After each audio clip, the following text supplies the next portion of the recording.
Thank you, Felicity. Thank you, Felicity. It's always a pleasure to speak to a crowd like this. I would like to compliment the previous presentations. They were like amazing, very interesting.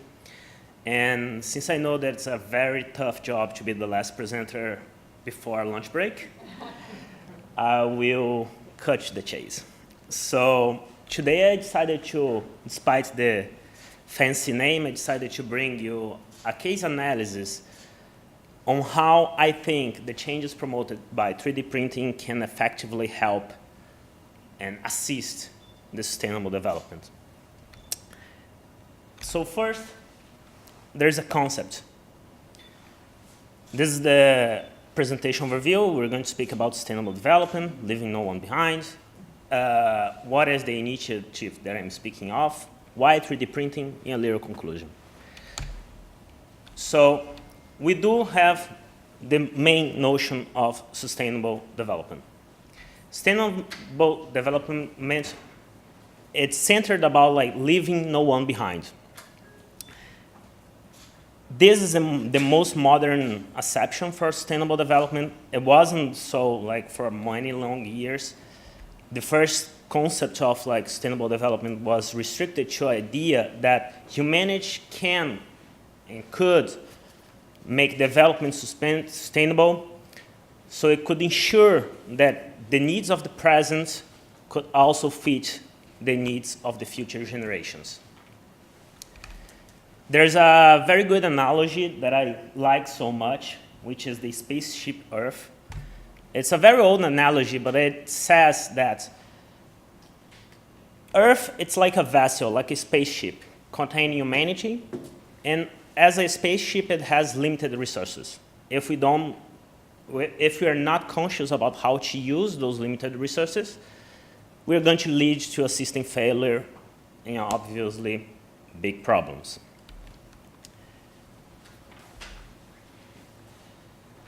The most modern acceptions, they started to think about sustainable development on a multi-dimensional spectrum.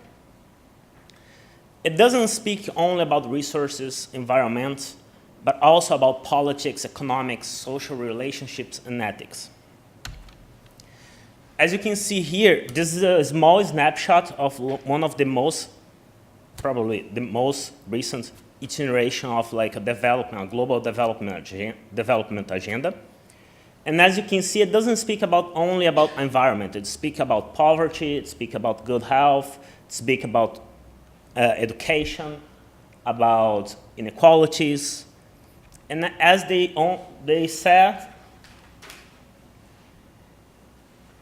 says, for sustainable development to be achieved, it's crucial to harmonize three core elements: economic growth, social inclusion, and environmental protection. It's a very, very commendable agenda, but to me, it has like a main problem. It's a policy agenda for policymakers. And sometimes like for some idea like to be converted into policy and to deliver results, like it takes a long time. So I was craving to find some examples, something that could show that like community, that society, that people could actively help and promote sustainable development. And that was when I found MSF. For all of you who doesn't know that acronym, it is Doctor Without Borders, 3D printed prosthetics. I found like, while I was looking about like how we could like as a society, as active agents to help and to promote one of the clusters of the development agenda, I found like a really amazing history about how MSF has a field hospitals capable of 3D printing prosthetics for war victims. So what is the project? The project is located in Yemen.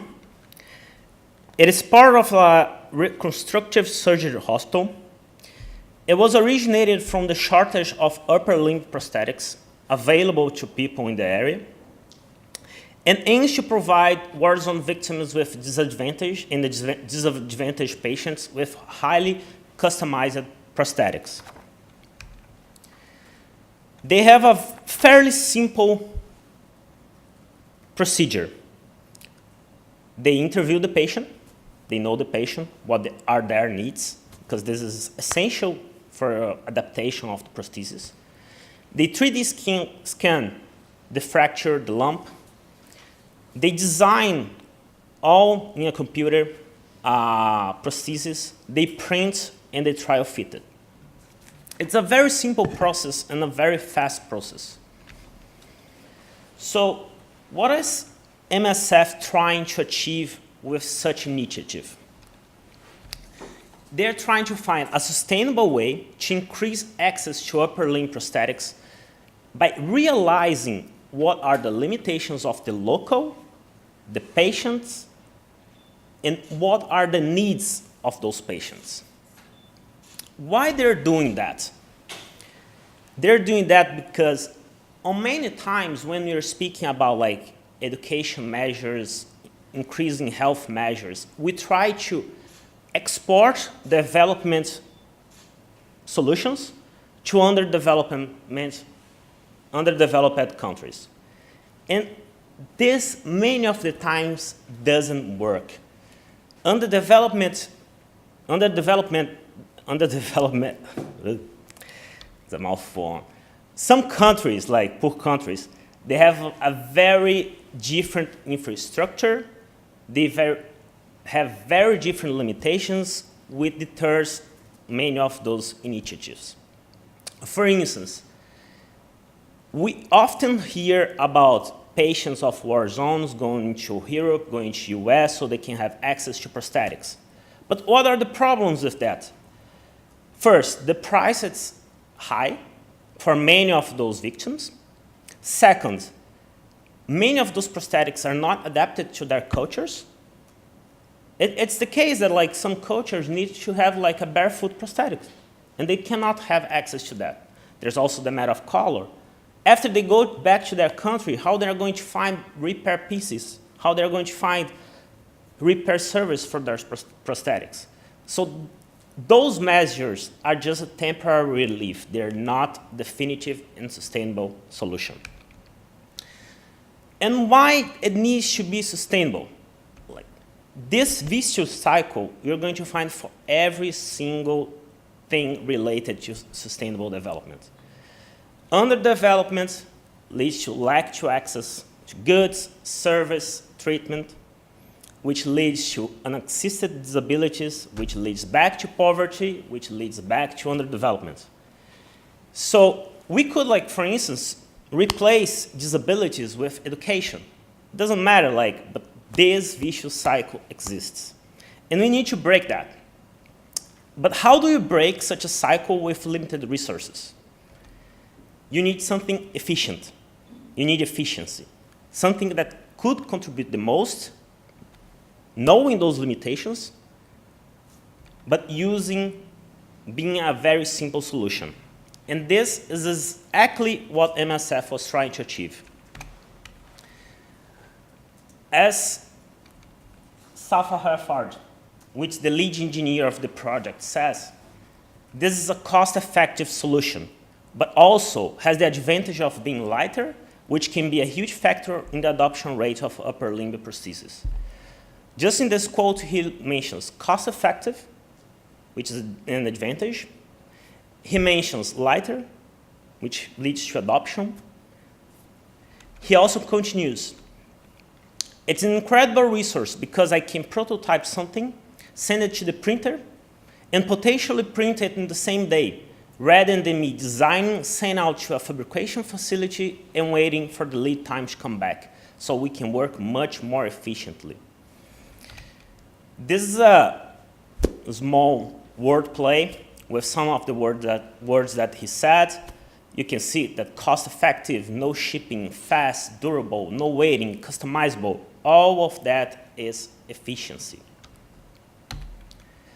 For instance, in this project, While a regular traditional 3D print or a traditional prosthesis may take up to 1 month to be produced and cost up to $2,000, a 3D printed prosthesis could cost up to $50 and be produced in 1 day. That's efficiency. So why 3D printing? Why they are using that? First of all, it shrinks the supply chain. One of the main problems with like underdeveloped countries is having access to new technologies, having access to innovation, having access to those services. For instance, this is the traditional supply chain for a prosthesis. First, the patient needs to make a mold. Then it goes to production. Then to the trial fittings. Then the mold, if there is any adaptation, needs to go back to factory to make the modifications. Send it back to the patient, adaptation. Send it back to the production factory and for the final modifications. It's such a long production chain and supply chain that sometimes, for instance, for children, the kids outgrow the prosthesis before it can have access to the final prosthesis. Mainly because between every single step of the supply chain, there's costs related, there's shipping, there's time, and that is something that is not viable for underdeveloped countries. This is more likely to be a supply chain for 3D prosthesis. You have the scanning, the designing, the printing, and the fittings. But if you notice, all the scanning, the designing, and the printing, it could be done online. It could be done like remotely. It doesn't need necessarily to be in a clinic. It doesn't need to send it back to production. It doesn't need to send it back to a factory. As I said, 3D printing is a cost-effective and time-efficient measure. It expands the availability of related goods and services, and this is particularly interesting for some regions that even though there's access to prosthesis, there's no access to repair pieces, there's no access to repair service.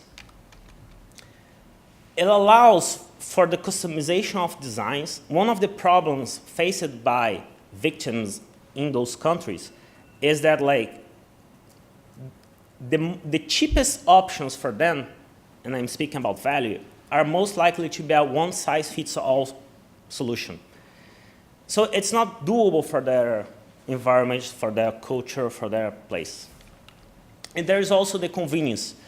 You can easily bring a 3D printer or a 3D scanner. You can actually use like your cell phone to make a 3D scan nowadays. You can easily bring it to like remote communities. You can easily bring it to like disfavored centers. This is a very interesting quote. It says, certainly 3D printing removes the cost barrier of traditional equipment manufacturing and the distance barrier raised by widely distributed suppliers sourced based on cost. From a time perspective, 3D printing has the potential to reduce the time barrier through a tighter coupling of design and production in an experimental fashion. It's really interesting to see what he tries to say by a coupling of design and production in experimental fashion. It's the case in like the experiment revealed that for them to produce a 3D prosthesis is so simple, so fast, and so cheap, they don't need even to make modifications on the product. If they fail, they go make adaptations on the design and print another one. They don't need to send it back to factory and make adaptations and remove what's the problem about the prosthesis. But 3D printing is not about like getting the products to a place. It's also about trading ideas and solutions. This is a very beautiful picture about a 6-year-old Yemi boy who was treated on the hospital. He has a prosthesis designed by a Jordanian engineer, which is based in Barcelona, Spain. And it was printed by a person, in the case, Asen Hasna, a fellow amputee who learned 3D printing in only 3 weeks before the fact. As you can see, you have a victim in a poor country. You have someone with a good idea in a developed country, and someone willing to carry that idea to the patient nearby. And that's what's cool about 3D printing. Since it basically grew up, together with some of the most proudable movements of today, which is like makers movement, hackerspace, which treasure and embrace the idea of collaborative open innovation. You have the possibility of bringing all different kinds of minds together to fix some of the development issues. As you can see over here, this is the 3D prosthesis supply chain. But what we have with 3D printing and the culture around 3D printing is the possibility of having all those 3 steps expanded to different minds, to different collaborators, to different people. As a conclusion, is 3D printing the ultimate solution to solve all development issues? The answer is no. But it's a damn powerful tool to enable it. You can see in this collection of images different types of applications where 3D printing is trying to fix the most simple problems, like shortage of equipments, medical equipments. You can see a member of the Field Ready organization printing some equipment on a bonnet of a car in a disaster area. You can see that, like, with the right intention, 3D printing is capable of making solutions. As I told you in this presentation, it's a tool that thrives in a culture that favors collectivism, open innovation, and the share of ideas and solutions. There is a very interesting quote from Lipson, and he says that bursts of innovation always occurs when a new technology removes a once prohibitive barrier of time, cost, and distance. What 3D printing does, it removes barriers of cost, time, and distance. And though it doesn't fix some development issues by itself, it brings innovation. Innovation, it's a powerful resource to promote development. Jeremy Rifkin, he's a tough guy to read because sometimes I think he is too pessimistic. But he does have like a small piece of text about 3D printing, which I like very much. He says, 3D printing also bridges ideological borders, appealing to libertarians, do-it-yourselfers, social entrepreneurs, and communitarians, all of whom favor a distributed, transparent, collaborative approach to economic and social life, rather than a centralized and proprietary one. The social bond is a deep abhorrence of hierarchical power and the fierce commitment to peer-to-peer lateral power. Although he seems to be very anarchical in this piece of information, I interpret that like differently. I interpret that 3D printing enables creative minds to have a participative peer-to-peer contribution for sustainable development. This technology, it reshapes and democratizes manufacturing, thus promoting access to consumption and innovation. It's a promise that communities, both as recipients of rights, but also as active agents, will no longer be sidelined in the mission of leaving no one behind. Thank you.